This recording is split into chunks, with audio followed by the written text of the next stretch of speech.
Vision 2030, madini ni maisha na utajiri.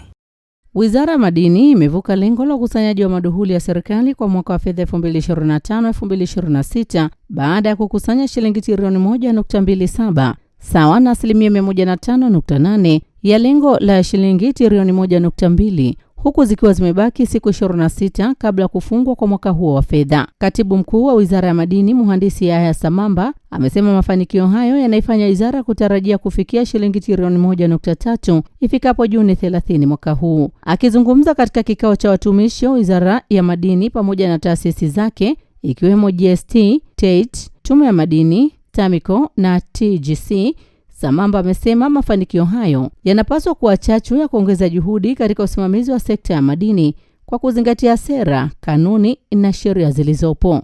Aidha, amewataka watumishi kuongeza weledi, uwajibikaji na kuondokana na uzembe ili kufikia lengo jipya la ukusanyaji wa shilingi trilioni 1.4 kwa mwaka wa fedha 2026-2027.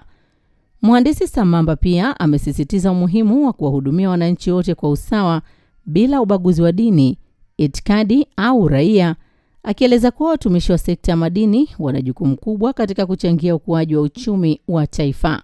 Vilevile amewataka watumishi kujiepusha na vitendo vya rushwa, uvivu na uzembe vinavyoweza kuharibu imani ya wananchi kwa serikali na taasisi zake. Kwa upande wake, Waziri wa Madini Anthony Mavunde kupitia salamu zake amewapongeza watumishi kwa kuvuka lengo la ukusanyaji wa mapato na kuwataka kuongeza uadilifu na uwajibikaji katika utekelezaji wa majukumu yao ili kufanikisha lengo la mwaka ujao.